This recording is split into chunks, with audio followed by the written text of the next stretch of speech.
all. Morning or afternoon. How you doing, Robert? Friday. Amen to that. Amen to that. Hey, Amanda. Yes, it's been a week, so I'm very excited to see pizza and wine at the end of the day. Now I'm jealous. Pizza and wine, that is my Friday night tradition. So we pick a different pizza recipe every week. It's very fun. And we have, so several of you know, my mom lives with us. And so we always have mom appropriate viewing. So we have to, whatever TV show or movies we're watching. Right now we are binging Supernatural. I think we're on season 10 of 15. So. Oh, wow. Yes, we've done the Avengers movies and Harry Potter and Picard, and like that's how we keep mom entertained on Friday night. So I apologize for lip glossing here. I've been on the phone, so I'm dehydrated and all the things. All right, so we got 6 folks. We had 50 RSVPs for this. So we will give everybody a second to get on.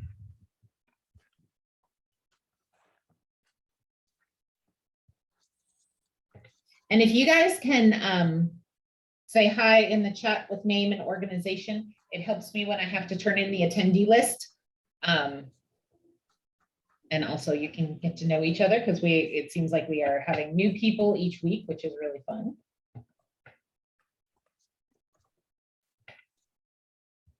Hey, Kirsten.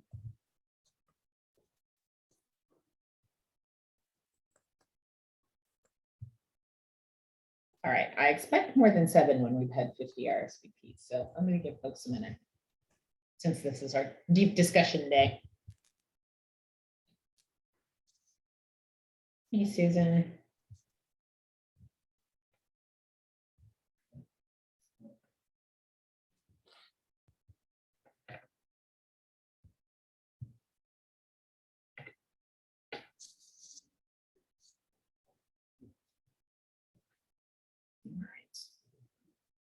It's 35 after.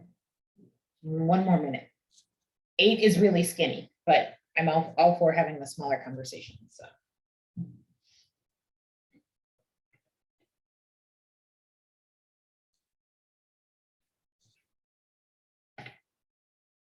And hey, Janelle, I know I owe you an email to schedule stuff.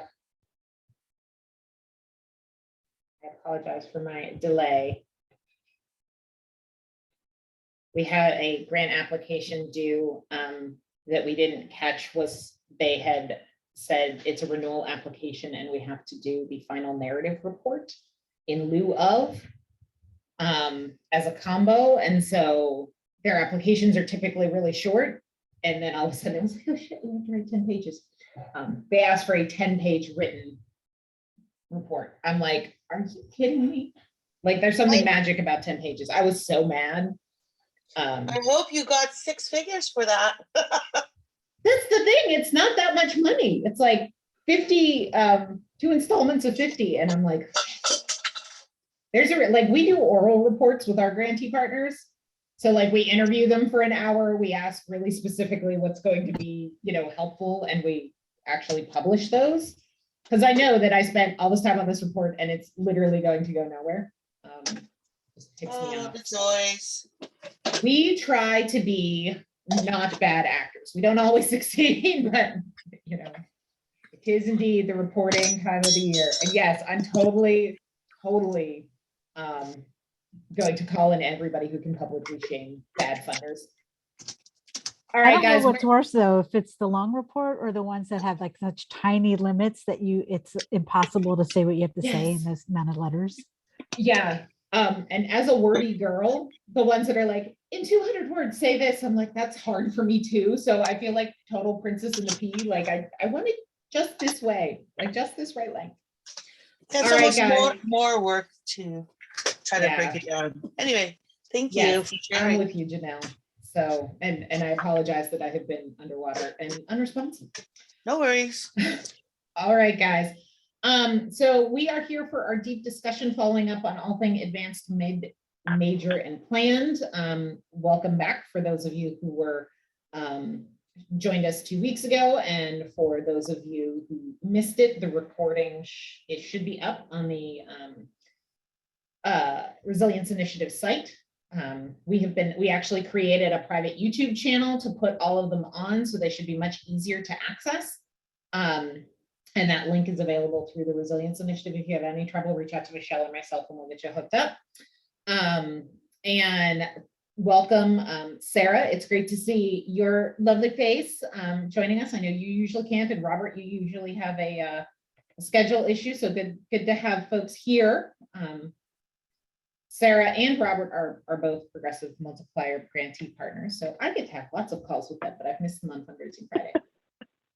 All right, guys, we have a big announcement today. I'm very excited. So one of our own is actually joining the Progressive Multiplier team.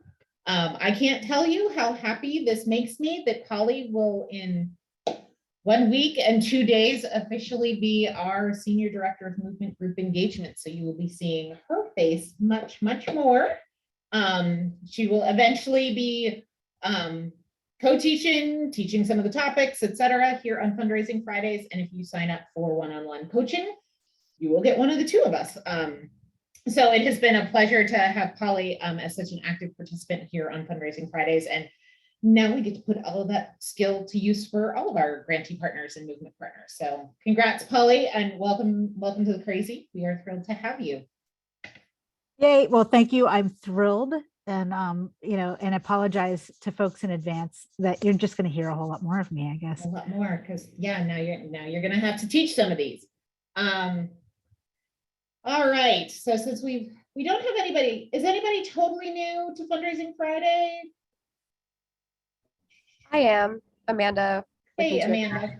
Hello. All right. So I will do the 30-second 50-cent tour of Progressive Multiplier and what we're doing here. So Progressive Multiplier is a funding intermediary. We fund fundraising experiments for progressive groups. And in our capacity here, we are the fundraising anchor for the Resilience Initiative. So Resilience Initiative was stood up at the beginning of the pandemic to help groups navigate the challenges to fundraising and other things like HR and operations that the pandemic presented. And here we are 2 years and 400 groups later. I can't believe we've been teaching Fundraising Friday for 2 years. That blows my mind. But so we have sort of two capacities here, in that we are, in this capacity, a Resilience Initiative partner, here to train, here to give individual consulting, but a lot of the groups on these calls are part of progressive groups that are actually able to apply for funds directly from Progressive Multiplier to support their fundraising projects. So that's sort of our dual hat here. If you were not on the phone when I said this, and Sarah totally got you, we'll get to the good stuff, I promise. Please introduce yourself in the chat so we get to know each other, but also I have to give attendance to Resilience Initiative after every call, along with the recording. So that makes my life easier if I can download the chat and your names are in there, since we don't require registration on Zoom for this one. As I mentioned, and I think 3 of our 4 slots have been called for. So if you have been debating on signing up for a one-on-one slot with me, and you want to do it in late spring, early summer, please reach out to Michelle at Resilience Initiative and get that booked. We're assuming that Resilience will renew us and we will still be around come July as a partner. Since Fundraising Friday is the most attended offering that they have, we're very proud of that. But we do only have 1 slot left for this fiscal year. So if you have been debating, please reach out.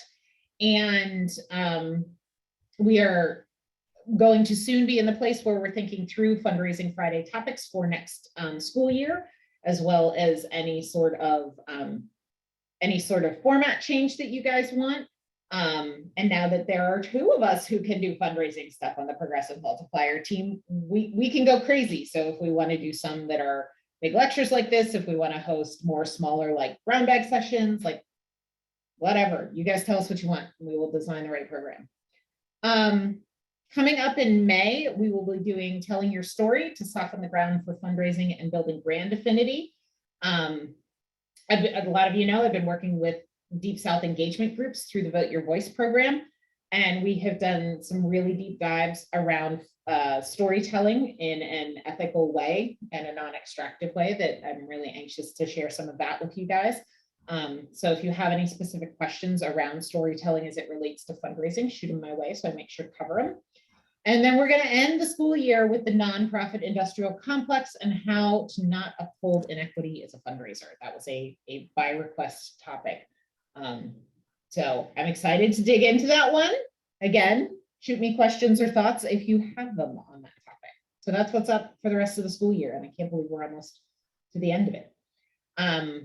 We'll probably do some office hours throughout early summer. I know last year we did a fairly well attended like end of year planning in July session. So if you guys have any thoughts of what you want to start seeing, please let me know. All right, I have an incredibly skinny deck, like 2 slides, because there wasn't any real information that you guys wanted coming out of last week. It was much more, seemed like we wanted to deep dive into a couple different areas. So there were 2 questions that got asked repeatedly when I looked through the chat from last week. And the big one, the first big one was, when your database doesn't have a lot of information, how do you start? Because we talked about, you know, kind of the core approach to identifying your mid-major and plan giving prospects is looking at your own file and taking certain percentages to sort of create a baseline. If you don't have that, where do you start? So I'm not sure who asked this question. I don't remember. But anybody but want to give any color around this topic of where they're struggling if they are at the beginning of this journey of starting a mid-major and plan program?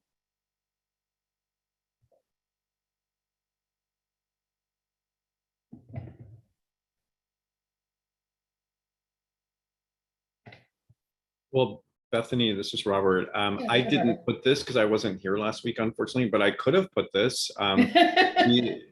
We just hired our first director of donor engagement, who's going to be focusing on individual donors. She started 6 weeks ago. And That's so exciting. yeah, and we just upgraded our database to Razor's Edge. So we've got the raw people and materials in place, but yeah, our database doesn't really have much, and we're pretty much starting from scratch. So, and I'm being asked to create projections for the next 3 years of how we're going to grow in each level of donor giving. So I would love to hear any wisdom you have to offer on this topic. Good times. Well, congrats on the new hire. We all know how hard it is to secure those. So I know just from our work together, your database is largely not individual donor focused. You've got a lot of alumni trainees and things like that. So you're actually starting with not much of an individual donor program, correct? Okay. The program we work on with Robert and his team is around monetizing their training program. It has nothing to do with actual donors, which is also fair game for independent revenue generation. So for you guys, I think where I would start, because for mid-major and plans specifically, we're looking for people who have capacity and commitment. And I think that and Sarah, Robert is at Justice Outside, formerly Youth Outside. And so you've probably got some extra committed, whether they are your trainers or people who have attended multiple trainings or people who have been placed in jobs after your training that have stuck around to be, you know, friends of the organization. So like those folks, can you get to those folks in your database with some kind of? Yes-ish. Some of them were Yes-ish. marked and some weren't. So Okay. The joys of starting at the beginning, right? It's like untangling spaghetti.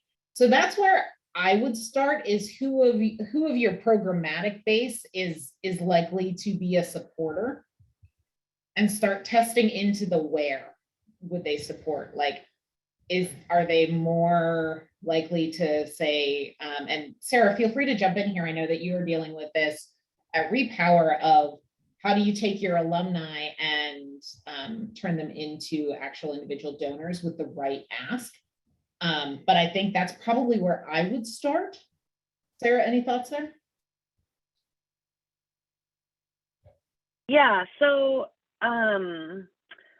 through Progressive Multiplier, we got a subscription to Donor Search where we did some screening that helped us start segmenting our list a little bit. But so we used to be Wellstone Action. We had a lot of donor attrition when we rebranded to Repower Fund. And we've had a hard time bringing on like new grassroots donors. And because we play such sort of like an intermediary role in the progressive movement, it's also like our messaging is just not great. And like somebody off the street is not going to understand the role or importance of our organization. So we're really focusing our grassroots donors on alumni. And so we're building out sort of an alumni program that is more focused on like belonging and connection, in hopes that then they will really become our grassroots donor base. So we are making some like light, hard asks in the interim, but we're really focused on building out alumni programming to get them reconnected to the organization. Yeah. Thanks, Sarah. Yeah, Robert, and for any of you that have a base of alumni, I don't know if Grassroots Ecology is on the phone, or Kirsten at the museum, and any of those folks where you have got more of a programmatic base or constituency, the approach is a little bit different than going straight at donors. And Robert, because Justice Outside you guys have gotten a lot of hype, right? In terms of it's after you rebrand and that you sit squarely at the sort of intersection of racial justice and the outdoor movement. So I think that you have an opportunity to build just a straight up donor base outside of monetizing the alumni focus. So for there, I think it's, testing into what is the appeal, because I know that most of your communications are very programmatically focused. So I think that there's that layer of testing into what is the platform, and then starting into, okay, here's what it then looks like for mid-level asks and things like that. So I think that's probably where I would start from an investment perspective for you. You got all kinds of hands up. Susan, I saw yours first. Thanks, Bethany. I guess this would be kind of a follow-on, and maybe this is coming later in the presentation. So I think for Robert, we have identified who those core people are in our database, and we've already kind of coded them as a prospect donor. I think my question is, maybe two or threefold. It's what is, I did this during COVID, right? So now I think I need to relook at my list, right? Because I'm a person of one, and if I have, say, 100 prospect donors, I wouldn't even know where to start tackling, those people. And kind of what I need more like the rollout plan of, okay, how do I now start cultivating all these people? How do I start a whole moves management system? How do I get commitment from, my board and my executive director that, any touch point needs to be put into our database? I mean, we're just really a small operation. And so I understand the steps and I'm willing to do the steps. It's just, we just don't have enough time in the day or people to do all the work. Yeah. No, Susan, I so hear you. And that is indeed the next discussion topic. That was the second of the two questions that came up last week that we wanted to dig into. The first was like, how do you literally start? And then once you started, how do you steward? Especially for small shops. So we absolutely will get deep into that discussion. I want to make sure we tie this one off. So Sarah, you mentioned wealth screening, which is also, if you have a database and you don't know where they came in, what they're worth, what their possibilities are, you don't have transaction history that helps you figure that out, well screening is an option. And Janelle, part of our vision for Progressive Multiplier that we would absolutely love to make happen if we can get funding or raise our own funding for it is exactly those kind of shared resources. Like, it makes no sense for every progressive group to pay for the use of the exact same flipping database and everything else. There's got to be a more equitable way to deal with these tool sets that can really help us. So hear you fighting for it. We'll do absolutely everything we can. And if any of you have those kind of funding opportunities where, you know, you come across those and you need an advocate, Progressive Multiplier is always happy to jump on and give you surround sound on that, of the need for it. Heck yeah, we can pitch together, because we're running across a lot of small grants for like little things like that. So that is something that I think, let me noodle on that. And on the value of wealth screening, yes, really good basic tool. Yes, important data. Is it a silver bullet? Sarah, do you want to answer that one? 100% no. It's helpful, but you also need to have the capacity. So I think, I forget who was just talking about like a team of one. Like, if you don't have the capacity to like do the research and put it together, then it's not going to be a good investment. So we used it for a list of national donors who contributed to a national fundraiser that my organization was a part of, and hoping that we would be able to convert some of those donors to be donors of Repower, and we had less than a 1% conversion rate. So it's like, it's a mixed bag. Yeah. But the thing I will say, and this is something we preach a lot at Progressive Multiplier, is that just because only 1% donated doesn't mean that the wealth screen was the wrong decision. Doesn't mean being part of a national campaign was the wrong decision. But we now have the data to say those are one and done folks, right?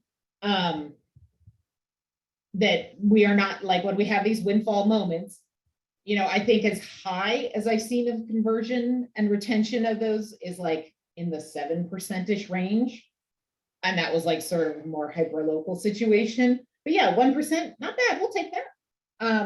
You know, it makes you sad as a human being, but we will, from a math perspective, we will take it. So as you're justifying these kinds of expenses around mid-major and planned giving, make sure that your executive director, your board, that like there are infrastructure investments. So Robert, getting back to your question, like wealth screening, depending on size of file, might be something you do annually. And I do not have those benchmarks off the top of my head of how big list growth needs to be to justify sort of the cost. But it usually is something that you want to do on a regular basis with new to file people, but you need like a couple thousand, you know, new to file to make that happen and make it worth it. Or is it then something that you do like every 3 years? Or, you know, I've had clients that did it literally once a quarter because they were so high volume. So it just really depends on that size. Ashley, was that an accidental unmute, or did you want to jump in here? That may have been an accidental unmute. Okay, so any other questions on sort of the how to get started stuff? Robert, have we answered your questions fully? Does that help? No problem, Ashley. Okay. Can I ask a question, Bethany? Sorry, just to Sarah. Absolutely. How much did donor to run that kind of volume of names? Do you mind me asking, like, how much approximately did that cost through donor search? Sarah, what was your pricing? Or is it like do you pay for like one huge dump, or are you paying like a monthly thing to have access to it? We ended up getting, so we have access to it, I think, for 2 years, and screening those 34,000 names. And then I think we can do like, there's a certain number of searches we can do a month, maybe like 100 or something. It was $10,000. Okay. Good to know. Thanks. Sure. Yeah, it's not cheap. These kind of accesses are not cheap, and that's one of the reasons why, you know, we think there is a definite, you know, sort of unfair practice, especially among the database companies when it comes to dealing with nonprofit groups. You know, list rentals, all of that kind of stuff. It does not need to be this kind of price. So Janelle, totally with you. We'll see what we can do. But I do think, especially if you have never done wealth screening, it's a good thing to do if you're at a point where you're doing any sort of revamped strategy. You've made a new hire, like in Robert's situation, where you're starting to put some staff resources behind those, because I think that it is what we're seeing a lot of is like, we'll give you a hire, but we won't give you the like investment in the tool set. And that basically sets your hire up to fail. So I think it's one of those things that when you start thinking about getting started, it is the hire, it's the database, it's the, you know, wealth screening if you need it, that kind of stuff. So make sure if you are in a position to start those programs and make those pitches that you're being really holistic. And yes, the data is not perfect, and it is definitely not as good as it used to be. And I think that is, and Polly would love your perspective. So I've done a lot of data buys, where like data overlays, wealth screening, things like that. And I think it is just, there is so much data out there. It is now less accurate because it's multi-sourced data. So I think it kind of waters it down is what I think is happening. But yeah, like we used to, you know, do a data overlay and you'd match 80% of a file. And now if you get like 50, you're lucky, that kind of thing. So there's definitely, you know, you have to make sure you're using quality services. Donor Search is solid, Wealth Engine is solid, but there are definitely ones out there that we would not tend to use. They're cheaper, but the data quality isn't great. Yeah, I Other think that, question? Go ahead, Polly. I think that one of the things that has made the data less great is that a lot of it is based, it used to be very heavily based on organizations' annual reports, and organizations just aren't publishing their donor lists anymore. So it's much harder to see, like, you know, somebody's name listed across like 20 different annual reports, and you get to see, oh, they gave in the 50K range to this group and the 25K range to that group. So you're not seeing as much of their philanthropic tendencies anymore. And, you know, it sort of doesn't matter. Like if you find out that there are wealthy people in your community and you're a community-based organization, well, that's really great, but are they philanthropic, and do they give a shit about your organization? And I have found, especially for regional or local type groups, it is sometimes better to just do that legwork on your own, and spending the money on the tool may not be as useful. Every, you know, local, you know, newspaper is, or whatever, is going to have like the list of the wealthiest people in your community. There's just a lot of that stuff you can just Google and start putting it together. But just because they're wealthy doesn't mean a thing. Yes. As Sarah found after the wealth screening, it was actually the least capacity. The folks with the least capacity gave the most, which shocks nobody on this phone. Sarah, did I quote that right? I don't know if we lost her because I knew she had a. So Polly, I know you had mentioned doing the sphere of influence thing. So if you were in a hyper local organization, or you are dealing with a brick and mortar with a local community, like those of you who are at museums, shelters, things like that, Polly, talk about what sphere of influence exercises do. Oh yeah, absolutely. So, you know, and it also works really well for a team-based approach, which might also be useful in the next question of the presentation that you mentioned.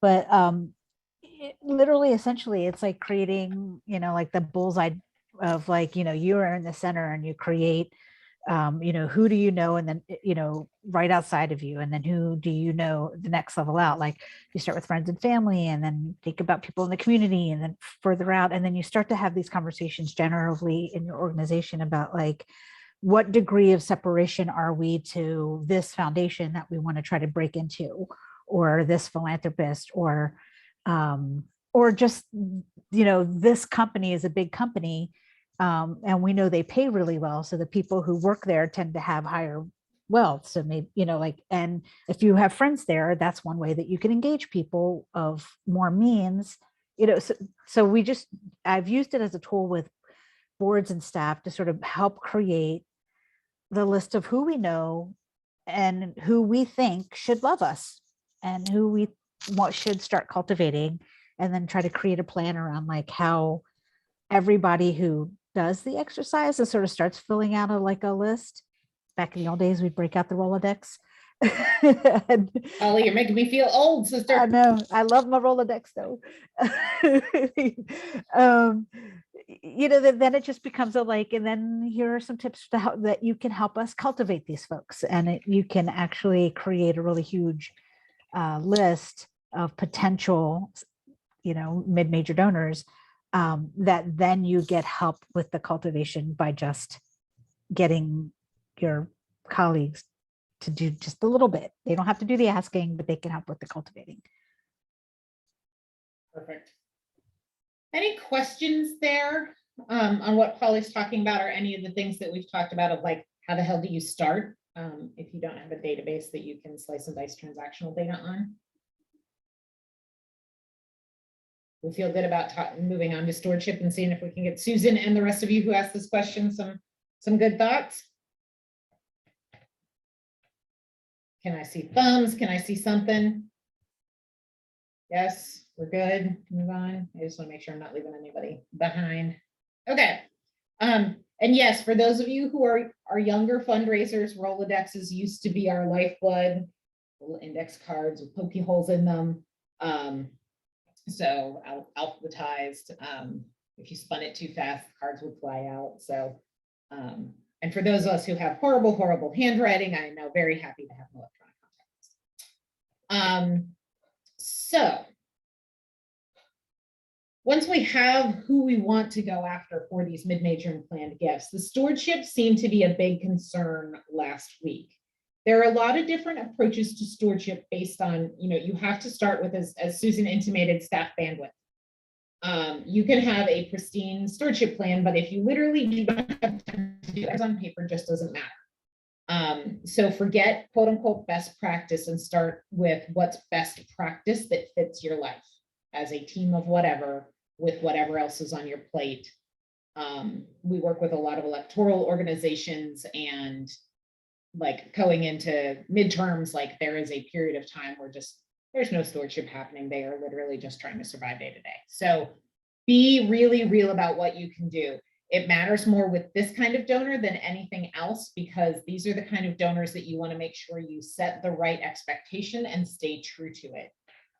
So when you think about mid through plans, with mid, what you're trying for is these, slightly more personal touch, upgraded, like this is somebody who is important. Your brand is probably very important to them, but they are not yet giving big dollars, but they have lots of potential.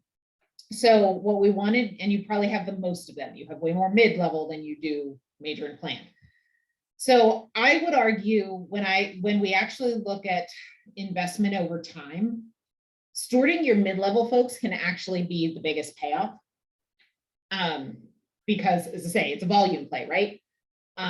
Whereas our major donors, yes, it's incredibly high touch. It's the dinner meeting. It's the, it's the nicer stewardship packages. It is the much more understanding, but it's not necessarily the thing that it pays off in the big gift, but it doesn't pay off in the volume and creating your pipeline. So don't ignore your mid-level folks. Ayana, is it Ayana or Ayana?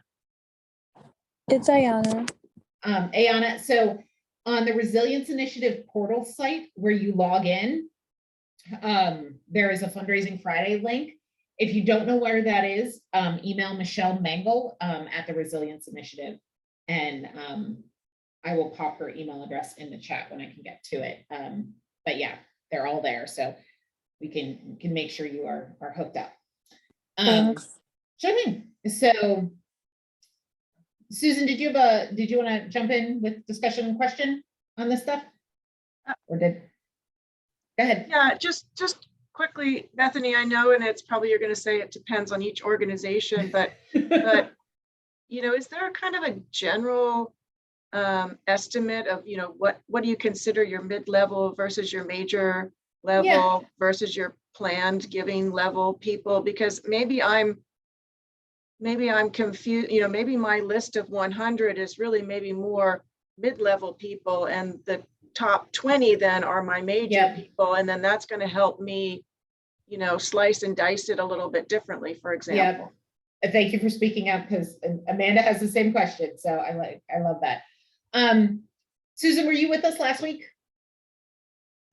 No, unfortunately, I think I had a different commitment that day. Yeah, no problem. So in that deck, I actually have a couple of slides that go through the math of looking at how much you make, like overall. And so the rule of thumb is that 20% of donors give 80% of the revenue in that ballpark. And so what you're looking at is, of that 20%, how do you break them down into tiers for stewardship? That's all mid-major and planned is. So you're looking at, and it is, I wouldn't say it's different for every organization. Does anybody care if I stop sharing and pop that deck up? Would that be okay with everybody?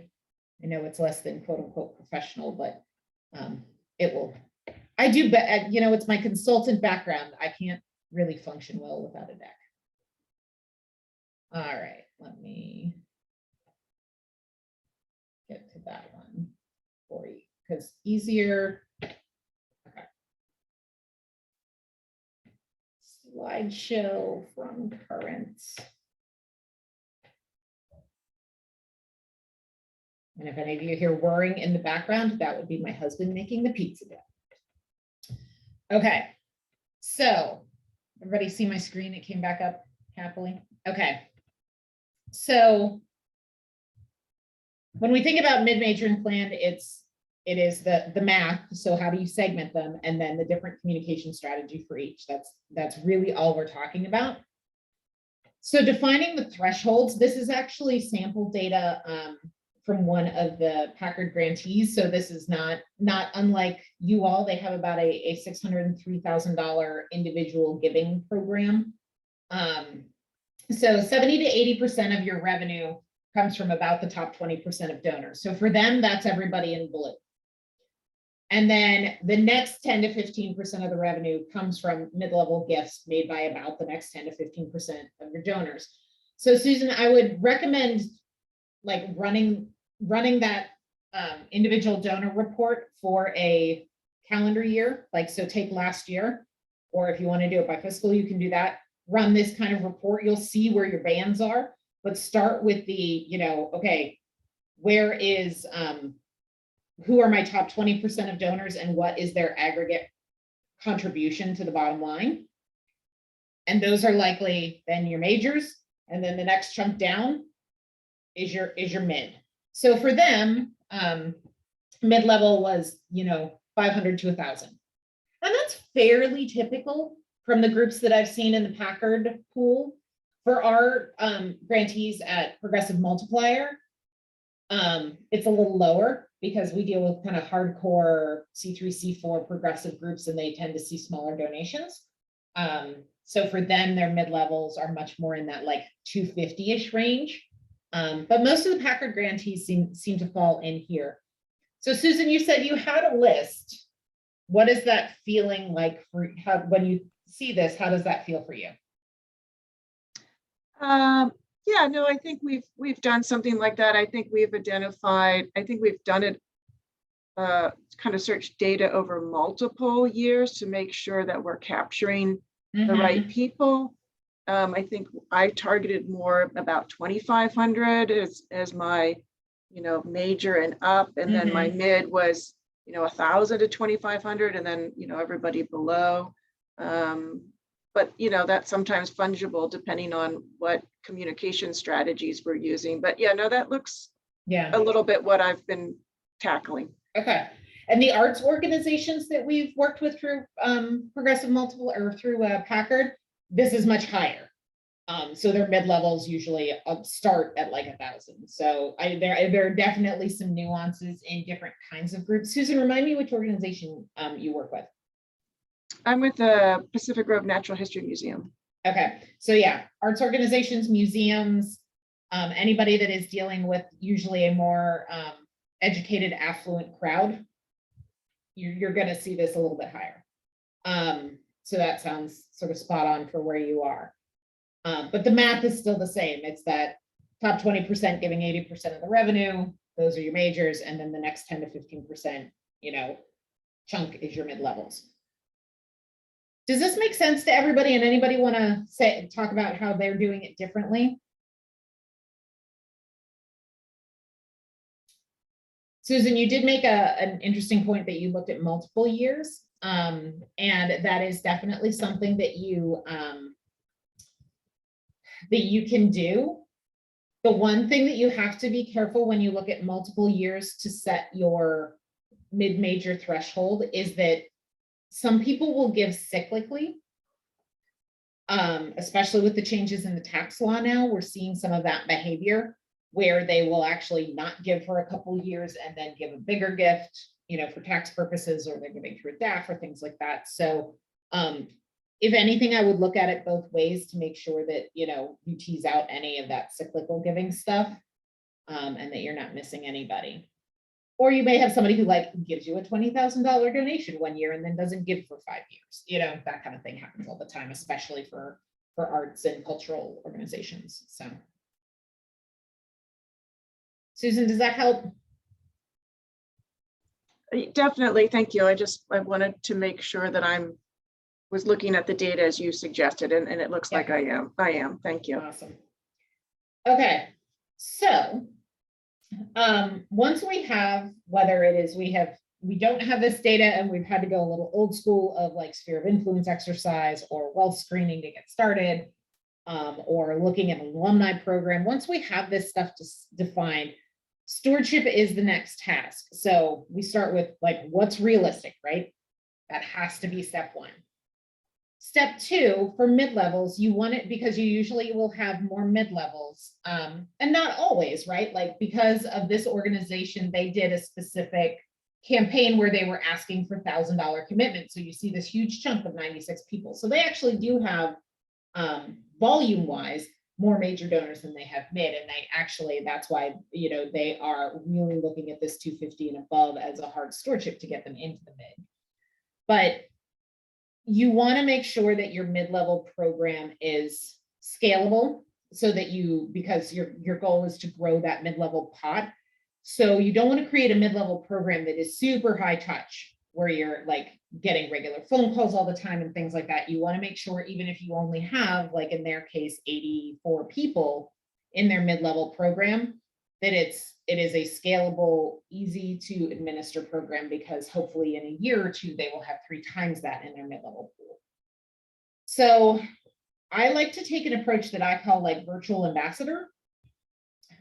So we look at all of the regular touches we send these people that are in the orange, so all of our small dollar donors. So that's usually some stewardship emails and communication. It's usually some appeals.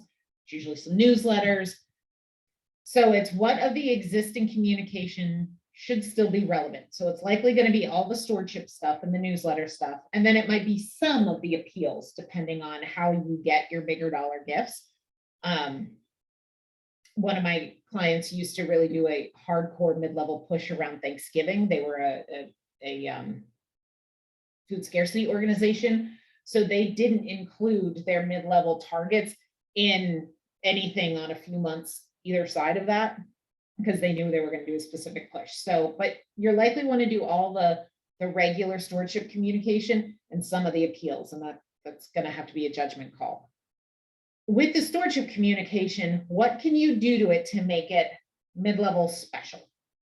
Some of you may have named mid-level programs. Not many of you do that we've worked with, but some of you might.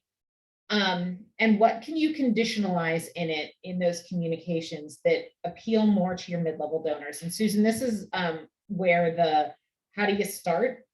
You have to know what's different about your folks who are giving at a slightly higher level.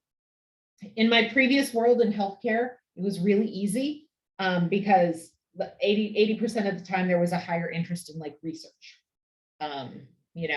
for medical and health nonprofits.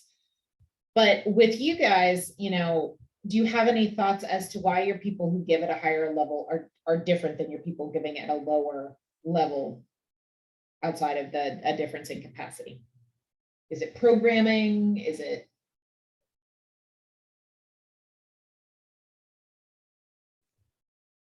Well, again, for a museum, we have obviously membership, different Mhm. membership levels and different membership opportunities, which are separate from just a regular donation. So Yeah. we've gone back and forth with, if, you know, do you consider a significant donation also a membership? And then others argue, well, no, you know, a membership is a membership and a donation is a donation, and you need to just explain that to your donor. So it's interesting how different, you know, kind of art organizations handle some of that. Yeah, absolutely. And it's funny, we see that at a lot of organizations, not just arts, where there is some kind of membership donation, whether it's wrapped as basically a glorified sustaining donation, things like that. But then what are the one-off donations that those folks also make? So everybody has their unique flavor of that issue. To me, it's what is their all-in contribution to you? Who cares what label we put on it? It's just an appreciation for their membership, gives them actual benefits, like going to your brick and mortar or access to virtual program, versus the donation that usually doesn't. So it's not the dollar value, it's what is the fact that they're a member donor tell you about their interest in what you're doing and their value for certain things. Okay, so with the mid-levels, we want it scalable. Just want to make sure I'm not missing any. Robert, do you want to wanting to support a specific program or having a relationship with someone? What is that in reference to? Oh, sorry, that was the answer to your question about what differentiates mid-level donors from smaller. Yes. Gotcha. Sorry. That's what happens when I don't keep my eyes on the chat. So yeah, there's, your mid-level folks, all of you are going to have a different differentiator when you start getting into the higher levels of giving. So make sure you do some thinking about what that is. And Kirsten, same thing, like for you, it's about the education equity focused programs.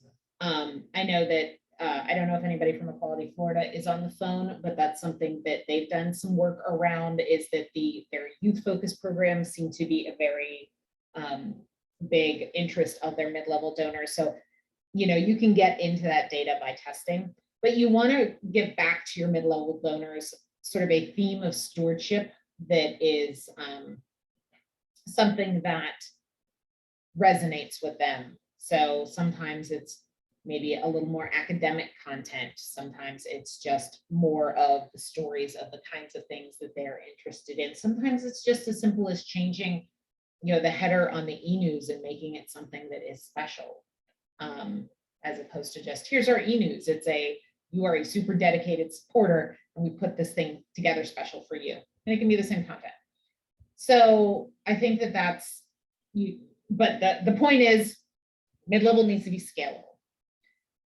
When we get into then what you layer on to mid-level, outside of that, how do you wrap your baseline program of stewardship differently? What do you add for mid-level? And this is, as I say, what I've in the past called like a virtual ambassador program, is do you have any kind of volunteer-based call banking that you do to them so that you're not expending funds on hiring a telemarketing firm, anything like that? But would your board take your list of, in this case, 82, and everybody call, and I have a 3-person board, would everybody over the course of the year call 20 people? Go. Would everybody do like 2 calls a month? You can do things like set up a special email address and send them the occasional stewardship and actually make it from a person. And it can be sort of a bot person, like all of us have run into, like AI executive assistants and things like that. You can do the same thing for your mid-level program. where it gives a more personal, appearing personal touch, and that is monitored in a different way, but doesn't have to be that super time invested that a staff of one can't do. Anybody else do anything to stored mid-level donors that's really worked or not worked?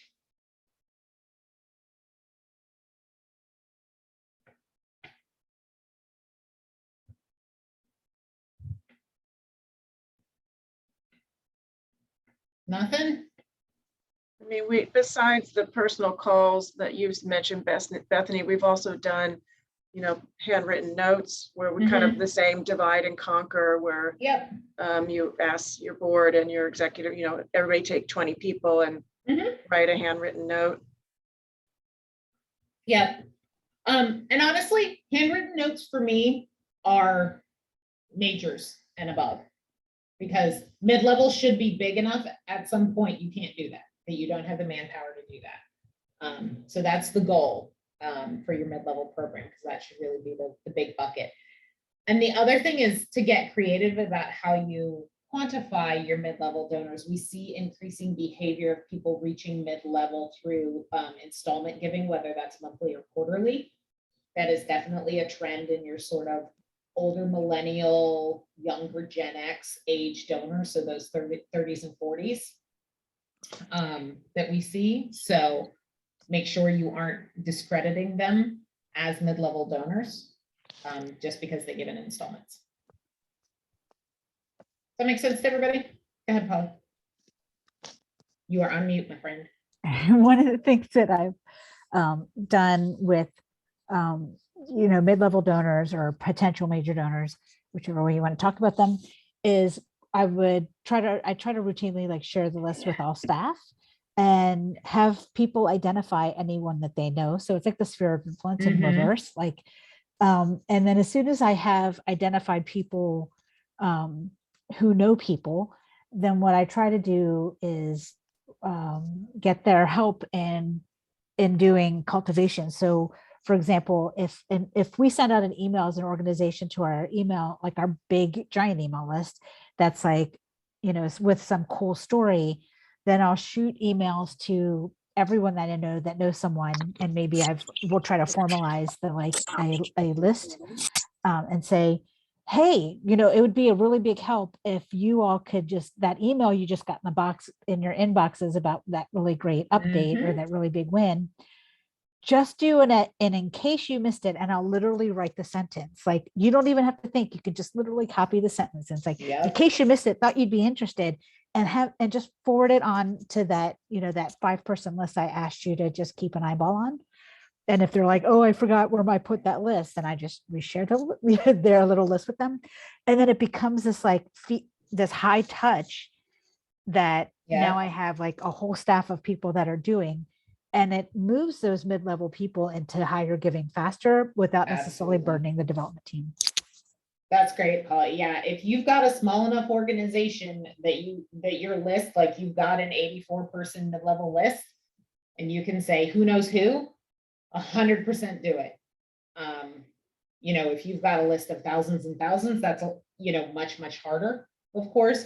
But if you're dealing with a program this size, do it. That is like the most impactful thing that you can do. I have a follow-up question there, if that's okay. Of course. So would you recommend it being like folks who know the people in that segment? Or like, for instance, would it be appropriate to have like your board have a list of 5 names for the year that are kind of doing what Polly had mentioned? Because I love that idea. I just don't think a lot of them have specific contacts to people who are still with the organization, if that makes sense. Yeah. And also trying to get our board a little more engaged in fundraising, which is a whole other conversation, but. Oh, totally. And we did, and Ashley, all of our archived fundraising Fridays are also on the Resilience Initiative portal. We have 2 decks on how to get your board involved. So, and we also do board trainings as our one-on-one consulting project. So got lots of resources if you need help. I love that. Thank you. I have trained many a board for the Packard crew at this point. So to answer your question, I think that's totally fine. It's not going to be quite as effective as the peer touch, but especially if it's your board, and having a board member say like to a perfect stranger, you know, hey, you know, you are a dedicated donor to us, you know, I want to make sure you're aware of this event or this service or this program or this win we had or whatever it is. Or even like board and senior staff, if they've got that capacity, or advisory council, you know, I think that's absolutely appropriate to use your higher level volunteers and staff in that way. That's super helpful. Thank you. Sure. We, and I'd love to know if others are doing something like this, but we've really been wrestling with how to create a different type of event to engage this level of donor. And, you know, I know that there's a lot of different philosophies on the amount of energy one expends on event, but, you know, our gala will typically have are much higher dollar donors, and in many cases it's a lot of the corporates that will come out. So we were trying to figure out how do we do something in between. And in COVID we started, well, before COVID we basically just started having like a volunteer appreciation networking happy hour, and we would go to the lobby of one of our board members, law firms, or even just in our own community room. And people came out, and they were giving about $100, you know, to attend, or even got their companies to sponsor what would have been a smaller kind of level of sponsorship that would have compared against what we asked for at our big annual gala fundraiser. So during COVID, we actually pivoted and we made it into a game night. And so literally we were just playing trivia and, you know, taboo and like, you know, very simple games. And actually the people really enjoyed it. They enjoyed it because they were like interfacing with their own teams, and they were meeting others, because we would break out into like small group, like networking sessions. And so that seemed to be of particular interest to that mid-level donor group. Yeah, I love those ideas, Janelle. And I have had similar sort of experiences with events. So everybody who's done a gala knows it's a heavy lift. It's expensive. For any of you going to the Funders for Civic Participation Conference and had to get dresses and shoes and undergarments for the gala that we're having, it is incredibly expensive for the people, or at least those of us who wear dresses, and you know, the organization hosting. But the lower key events, you know, especially if the organization culture is appropriate, family friendly lower key events, we did a barbecue, like a beach barbecue for, I volunteer on the board of an organization called Keep St. Pete Lit that is about you know, tutoring and literature access for kids in St. Pete, especially those that don't have schools with fantastic English programs. So yeah, we did a beach barbecue and really aimed at that mid-level donors and really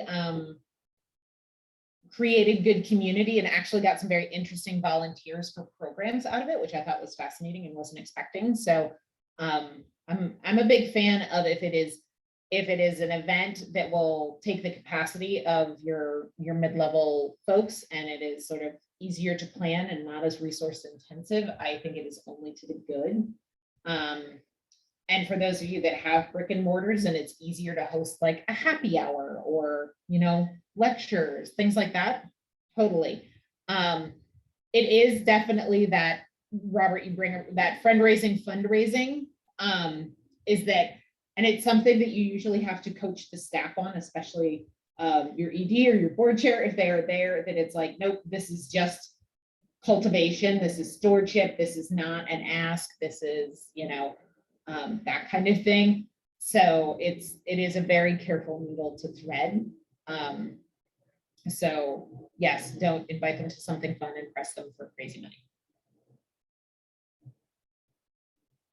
Any other thoughts on things that have worked or not worked for mid-levels for you guys before we get into our friends, the majors?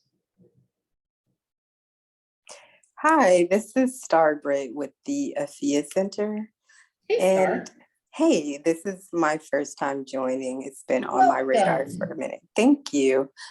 Grateful for the space and pardon my tardiness. I was in another meeting.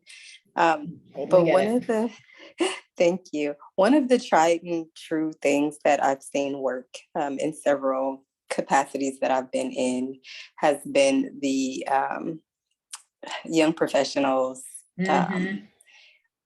committee or council to because they also really love the happy hours, the service days, or like these events that leverage like, you know, having a day of work and then like doing something fun to celebrate the service day. So I would say those corporate days or like corporate giving, pulling from those folks to create like a council where you can get some high level volunteers and integrating that committee into your other volunteer and development efforts.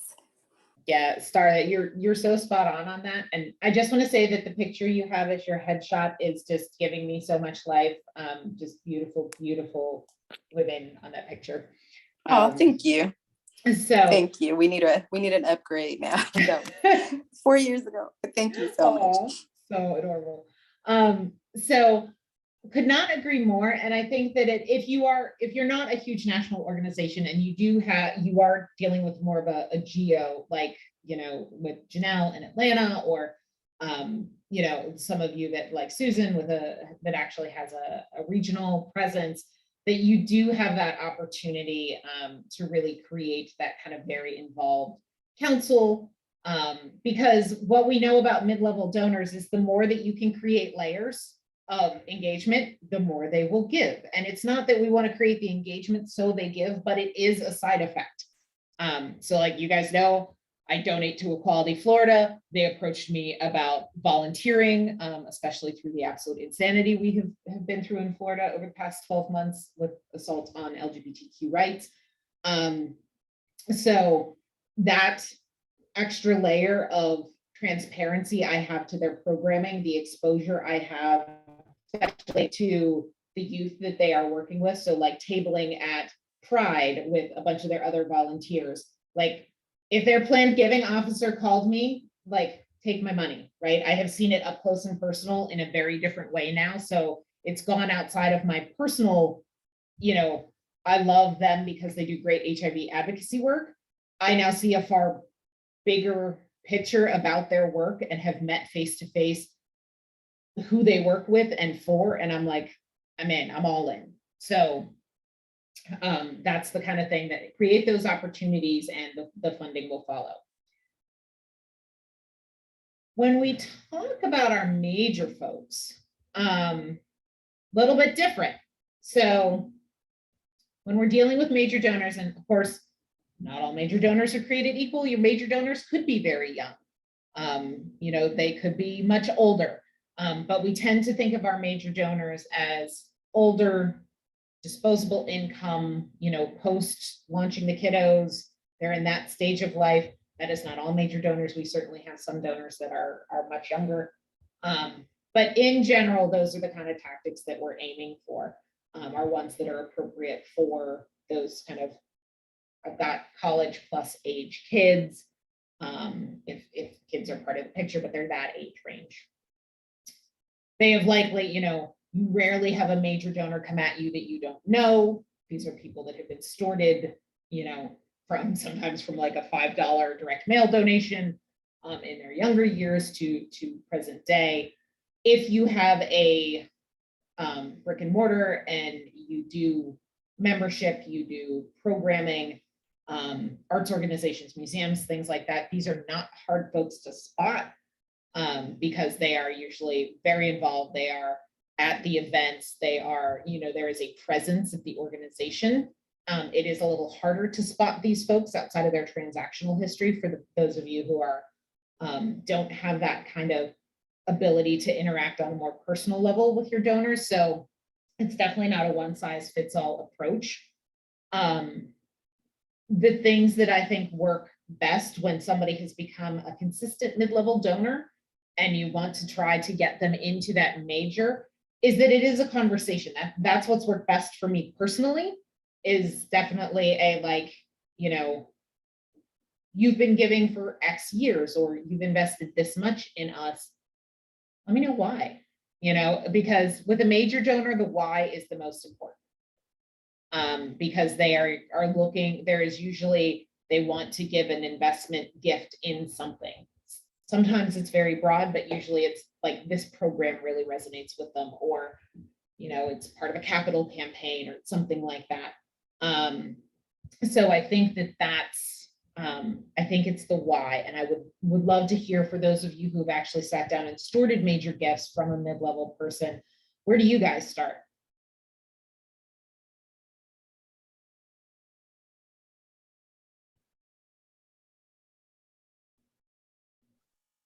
I would say for us, it's kind of a reverse a little bit. So we have like some youth, for example. Yeah, it was really, really fun. I'll come back to that. But yeah, it was through, I think, was it Open Hand, I believe, in San Francisco. But amazing event, because it was just like all these creative desserts. And I think those really work well also when you have like just this focus on something that people already love. But at the Afia Center, it's a little reverse for us in that we have like some donors who've given, for example, like $50 forever. They've given that. And so we, you know, just working to first like create programming for each specific, you know, fund development group or giving level. And then, yes, so we have like some, you know, some little old ladies, and then some young, really young folks. It's probably like a kid who gives, that they give every month. So just trying to make sure we're creating, you know, programming that honors that level of giving as well, because that young person is like, has a lot of power and, you know, can be overlooked. And so does that, so does the little old lady. So just trying to, for lack of a better word, but just trying to, you know, figure out how to engage that level. And then we've also had, you know, a significant amount of one-time crisis-related funding. And so that's been a major conundrum for us, is just trying to think through how to capture all of the opportunities or the windfall of crisis support into the program. So we are actually engaging that through a campaign. The campaign, it's just gonna be, we're just building it out in a way that's really provocative and thoughtful, and then just trying to make it something that people really want to be a part of, and launching it through our policy summit and like some happy hours and like just some fun things mixed with like a policy call where we will launch the campaign and funnel in volunteers and donors through that campaign. Very cool. Thank you for sharing, Star. I really appreciate that. We typically think of major donor stewardship as like a one-on-one, but campaign stewardship and sort of launching points as that upgrade opportunity is, they can work really, really well. The most sort of typical option is a capital campaign if you're doing any of that kind of work, or if you've got a new exhibit, a new program you're launching, something like that. And, you know, but I love this idea of even some like a policy rooted campaign, things like that. I think can be the perfect sort of talking point opportunity to have those conversations with those donors. So Star, I'd love to connect with you offline and hear more for sure. I was just going to share, this is Robert. We only have a few at that level, but it's been really interesting because each of them has had some reservations about some aspect of our work. And so just really Mhm. really talking through that and being firm about who we are and Yeah. what our stance is, but also showing curiosity about what they're asking about, and reading the article they sent me, and et cetera. So it's an interesting balance, right? Yeah, I'd love to hear, like, with Justice Outside, what kinds of things have come up as concerns? Yeah, so one donor was really concerned about our shift from focusing on youth to race. Yeah. And really had lots of questions about that and had to help them along in their equity journey. And then another one had questions of all things about our training and support. Our earned revenue model, is diversity as training, as he called it, really effective? And he showed this article in the Atlantic, I think, about how they're not effective and how do we know we were effective? And which again, isn't even what his donation would be supporting. So I was like, okay, it's $10,000. How much time am I going to spend on this or not? So, but yeah, so I think it just, like I said, for me, it was just striking that balance between engaging, but not compromising. I love that. Engaging, but not compromising. That needs to be a hashtag. Like fund the fundraisers, engaging, but not compromising. So yeah, I think that we hear similar, so like we've had green foundations who are concerned with our focus on environmental justice, that we don't tend to fund conservation groups, we fund EJ groups, things like that. So we even have that conversation at the philanthropic level. So, and I think that that's an important thing with major donors, is that even if it's not the thing they're giving to, they have a under the hood concern across the board. I would say that that's fairly universal. So especially if you are making any branding shifts, programmatic shifts, anything like that, pre-conversations with those donors really help. Of we're doing this is why, let me hear your concerns, etc. We work with, as a grantee partner with South Asian Americans Leading Together, SALT. They do amazing work. And they have always been more academic, a lot of white papers, things like that. And they have taken a complete pivot and bold stance in terms of like transformative justice for the Muslim and South Asian community, and really getting into sort of away from the reactive post 9/11 to what is the impact of this systemic hate against South Asians. And so just like a complete 180 as an organization programmatically, and it was rough to store the major donors through that, and they definitely lost some, and they lost a lot of board members and things like that. But so just know that if you've got any of those sort of inflection points, that the stewardship with your major donors it's a thing. Alyssa, what you got? Yeah, I guess I just had a question, and so I'm new to my organization in the last year and trying to repair and kind of reconstruct relationships with major donors in the organization. And I don't know if anyone is experiencing this as well, but like a large percentage of our major donors are just quiet.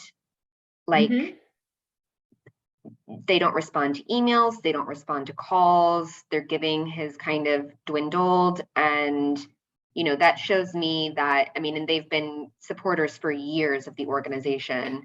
I don't know if it's just kind of the natural ebb and flow of donors and kind of the cycles of donors. And we're just, that's an indicator that we just really need to start prospecting more and bringing new folks in instead of relying on the people we've always relied on.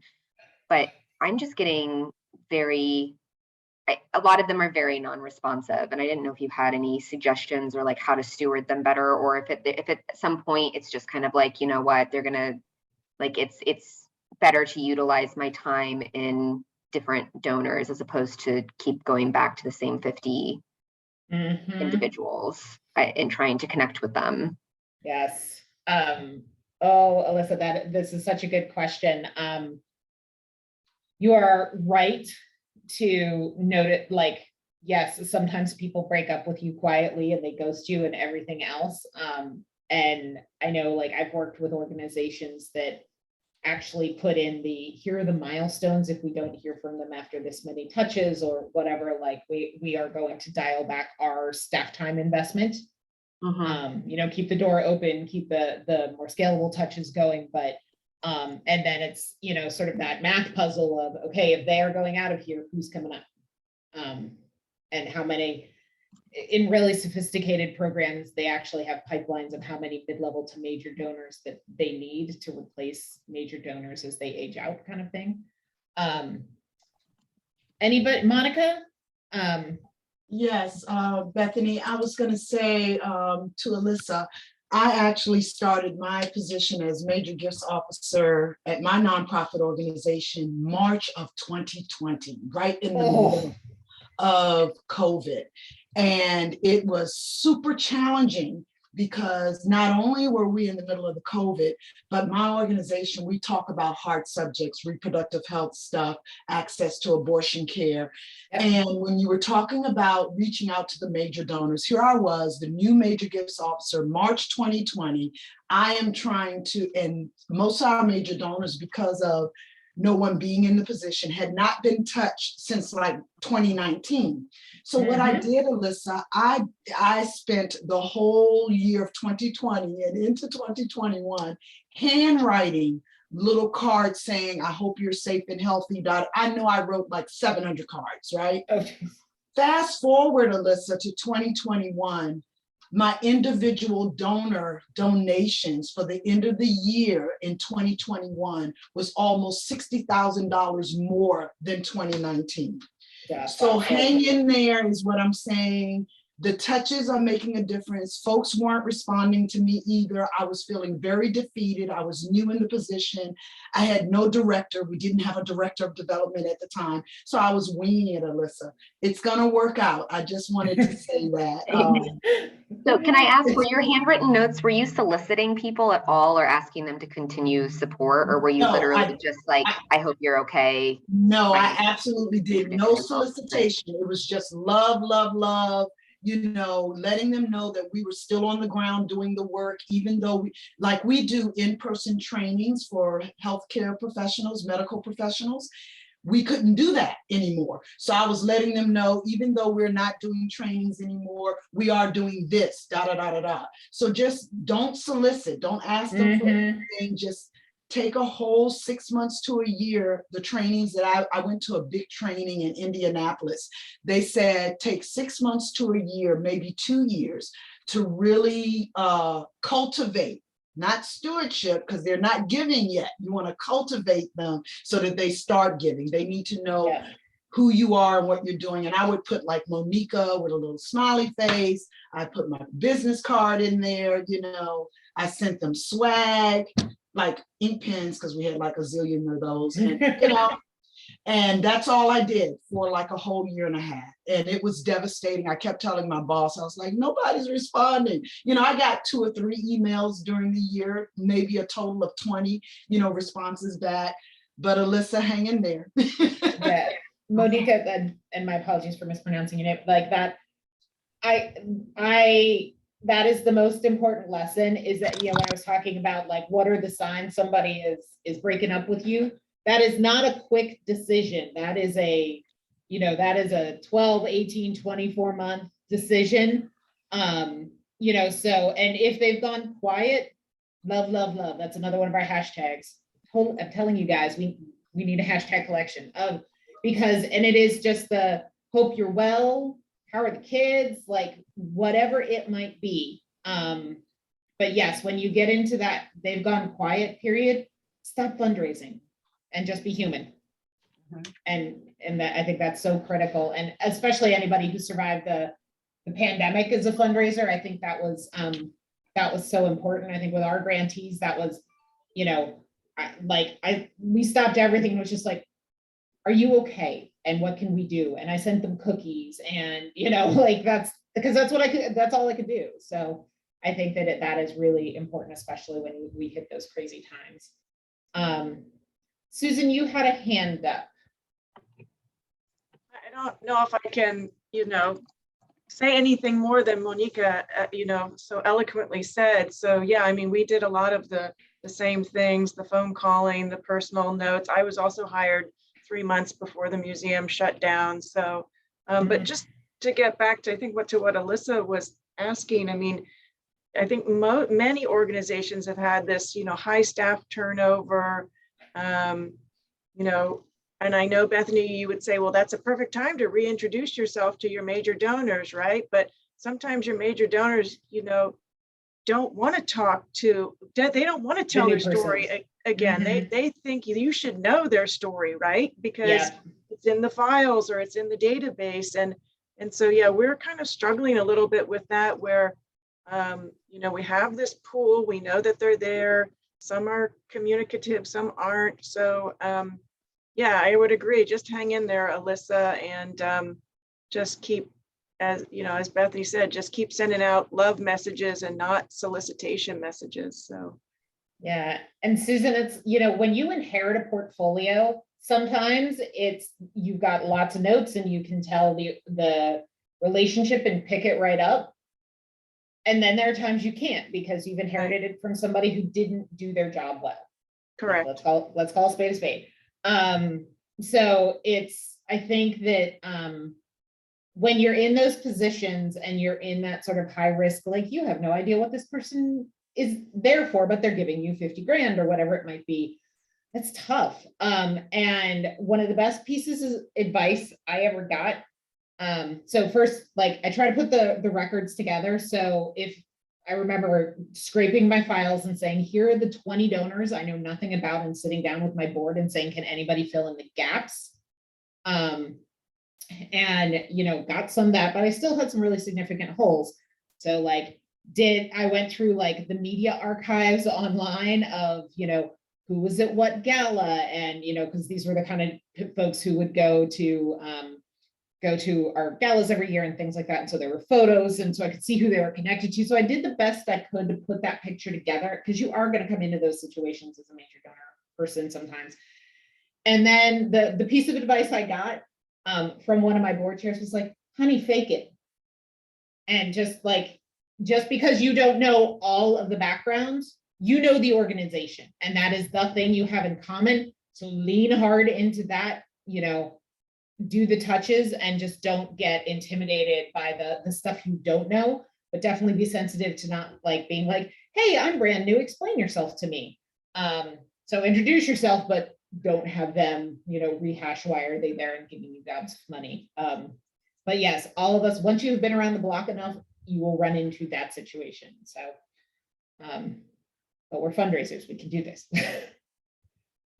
All right, guys, I want to be sensitive to time. Any last parting thoughts or questions on how do we store these mid-major and planned folks?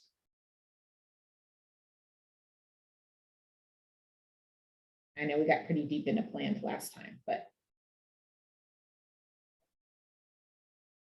Questions? If you were just looking at your data Mm-hmm. and not maybe haven't connected with donors for a short while, what would be a profile of a person you would consider as a planned gift candidate? I know we talked a little bit about that before, but I mean, obviously somebody who's been giving for many, many years, or who's kind of more advanced in their career, but even young people, like I dedicated a planned gift to my organization. So, you know, so planned giving, typically it's the prospects are consistency of giving, not necessarily amount, because your planned gift isn't tied to your liquid assets. You know, so I will never forget being in an organization, and I had this woman who gave like $5 a month for literally like decades, and she left millions in her will. Like I was shocked, because she was I think it's little old lady, you know, dressed very modestly. Like I had no idea that, you know, she had that kind of property that when sold, like I think it ended up being like a $5 million donation to the organization. So it is really that consistency of giving that is a first tip. If you have done age overlays, and you want to market a planned giving option like Free Will or something like that, we're seeing that, you know, the 60 and over segments do really well with that. But Janelle, as you said, and especially I hate saying post-pandemic, at this weird ass phase, we are in the pandemic, that we want to understand that planned giving behavior has shifted younger. So we see lots of folks, you know, that are more 30s, 40s, doing serious planned giving. So if you are just looking at your own data, I would say age and consistency of giving are the first two things I would look at personally, but you know, anybody else have thoughts there?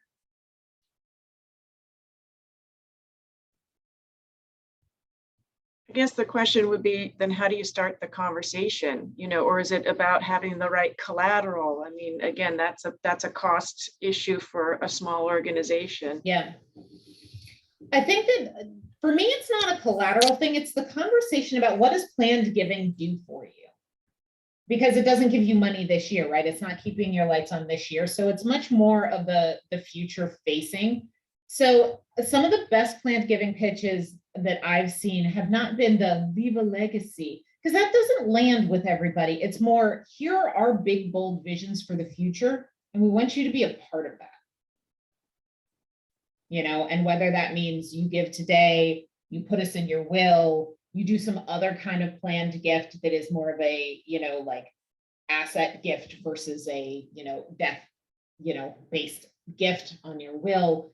So I think it is more the vision painting than the leave a legacy, because the leave a legacy language does not resonate with, you know, unless you are at a certain age of life. And I think, and mindset. So I think that that's how I see the conversations as a much easier start, is it's that vision casting and be a part of it. So. All right, guys, we are at the top of the hour. Thank you so much for candid conversation as always. The recording of this will be up hopefully in the next couple of days once we get it on the YouTubes.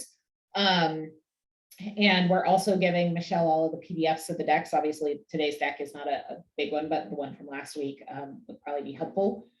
Join us for May, all things storytelling. We're really excited about that one, and we will probably pull Violetta, our chief storyteller, into our lecture because she's way more fun and knowledgeable than I am on this stuff. So that's all I got, but reach out if anybody has questions.